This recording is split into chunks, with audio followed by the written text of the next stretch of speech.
It's been a very active offseason for the Carolina Hurricanes, lots of roster turnover, but as we approach training camp, is this team better than they were before? Zachary Martin of Locked On Hurricanes joins us to discuss that and all things Hurricanes next on the Locked On NHL Podcast.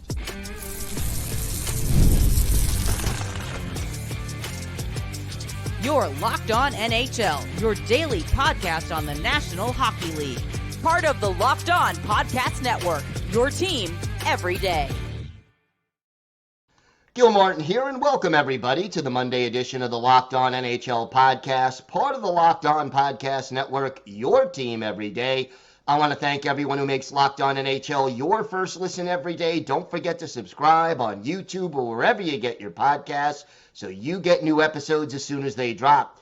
Today's episode is brought to you by FanDuel. Now through September 22nd, all FanDuel customers can bet $5 and get a 3-week free trial of NFL Sunday Ticket from YouTube and YouTube TV. Visit FanDuel.com to get started. It's great to welcome back to the show the host of Locked On Carolina Hurricanes, Zachary Martin. And Zach, we're getting close to the start of training camp. It's finally a little excitement, a little hockey buzz. There's a little chill in the air. But let's talk a little bit about the very active offseason that this team had. Yes, and obviously, Gil, thank you as always for having me on. Yeah, it's definitely been a crazy offseason, and I am so ready for the fact that it's finally September. We get some form of hockey. I know it's training camp, but you know what? At least it's something that we can talk about rather than speculations and more speculations of things that may or may not even happen. But yeah, it's been interesting, that's for sure, for the Carolina Hurricanes. Been kind of busy, surprisingly enough. Starting with a new GM. Yeah, Eric Tolsky, just coming in, got that promotion from being an assistant general manager. Good for him. Talk again, thrown into the fire when the main guy kind of leaves, and then you have to figure out the draft and free agency, and you have a lot of guys that got paid who went to other teams. Steph Nason, Brady Shea, Brett Pesce, and that's just naming a few of them. Teuvo Teravainen, and then you have to figure out, okay, how are you going to replace them? And I think he did pretty decently on the fly of just going through your first free agency period and just trying to figure out how to form a roster that keeps the team competitive for a 7th straight playoff appearance. Out of all the players that this team lost, who do you think is going to be the most difficult to replace?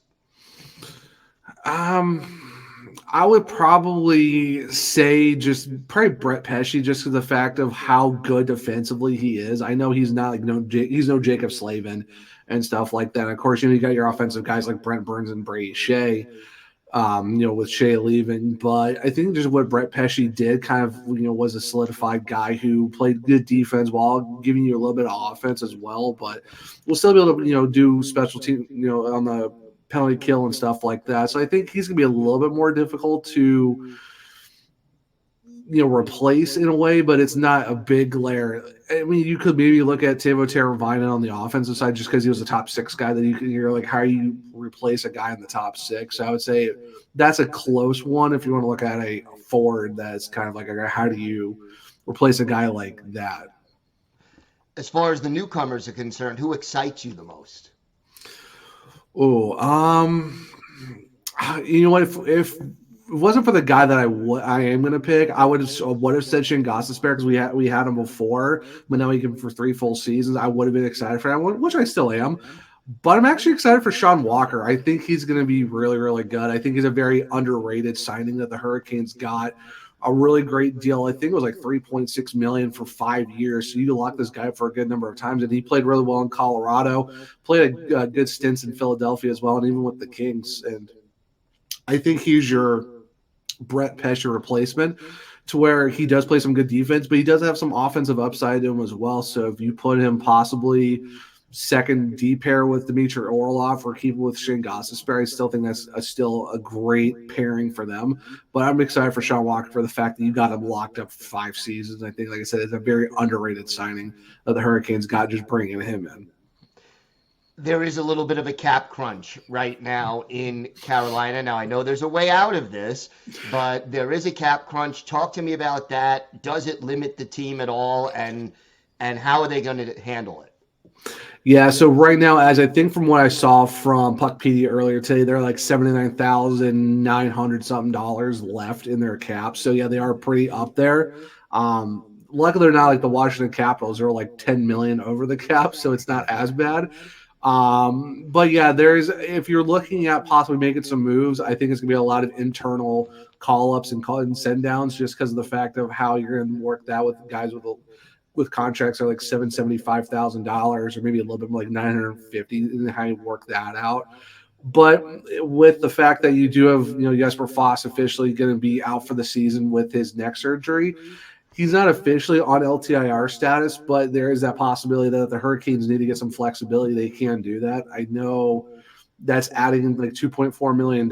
So if you want to go and sign a guy or do offer sheets or anything like that, I know when you look at the actual cap space, it'll say that they're actually in the negatives, but if you look at the flexibility of the LTIR status, they're still cap compliant. So it's just using the CBA in a way that it's like, okay, yeah, you're over the cap without being over the cap just because of how that LTIR flexibility is. So there is an avenue of adding $2.4 million to that $79,000 if you want to look at trying to add some guys, which I think they probably should. So it'll be interesting to see how they kind of work that cap compliance with that type of movement.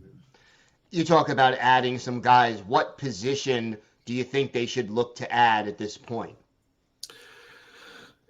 I know a lot of people are going to say center, and I wouldn't be upset with looking at a center just because of the fact that you have Sebastian Aho, obviously, as your first line center. Just Kotkaniemi did start the season last year pretty good, but then kind of really fell off a cliff. And there talks of him being the second line center. You kind of hope that he does that because you really need it for the guy when you're paying him $4.8 million.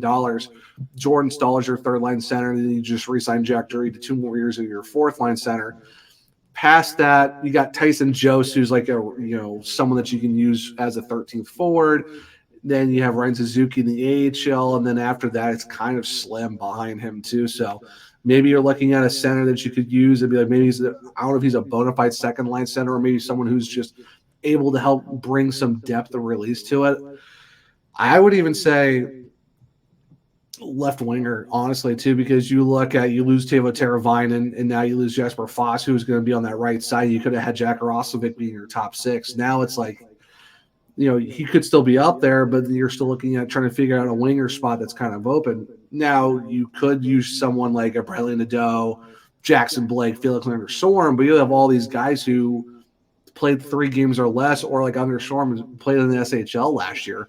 So it's looking at possibly a winger spot that really needs something. If you don't think that those young guys who are like 18, 19 years old aren't quite ready to go yet, I would say you wouldn't want to look for someone who could slide into the top 6 on the left wing on the second line with Kotkaniemi and Nietzsche. So I would say probably winger is probably the biggest area of need right now for them. Any potential young breakout players that we should keep an eye on as training camp gets started? Oh, geez. I would say if there's someone who's going to break out and maybe make the lineup, I would say Bradley Nadeau, just because of the fact that he's got an AHL shot already. You saw what he did with Maine last year. He played really well. And he had the most points and most goals for a guy since, I think it was the mid-2000s. So, and you saw what he did in Penticton. He had over 100 points in 40-something games in the BCHL. So that's someone to look at, too. I would say Jackson Blake. He had 60 points last year with North Dakota, and he was a Hobie Baker finalist. So that's another guy who could really slide into the lineup and maybe make some noise for the Hurricanes. So I would say those are the 2 guys you want to keep an eye on if you want to look for someone who could probably be a breakout guy and make the roster next year for a youngster. Zach, why don't you tell our viewers and our listeners where they could find the podcast and where they could find you on social media? Yeah, of course. If you want to find the podcast, it's LO_Hurricanes on X. You can just look up Locked On Hurricanes on we're on all podcast platforms and on YouTube. There's also a link tree in my bio where you can find me. I'm at One True Zach on X. I do have a link tree where you can find all my articles that I do at the Hockey Writers, and of course all the links to the podcast are on there as well. So pretty easy to find. All right, Zach, thanks so much. Hey, thank you as always, Gil. Always a good time. Today's episode is brought to you by FanDuel. You've heard us talk a lot about FanDuel, America's #1 sportsbook. Well, we have something a little different for you. Now through September 22nd, All FanDuel customers can bet $5 and get a 3-week free trial of NFL Sunday Ticket from YouTube and YouTube TV. Then with a YouTube TV base plan, you'll be able to watch every regular season Sunday afternoon out-of-market game. All you need is a Google account and a current form of payment, and you can cancel anytime. And look, this is a great time of year for betting on FanDuel. You could find all kinds of great things to bet on. You've got hockey futures, you've got college football, pro football, the baseball pennant races are heating up. So look at all the latest odds at FanDuel.com. Just visit FanDuel.com and download America's #1 sportsbook. That's FanDuel.com. FanDuel, America's #1 sportsbook.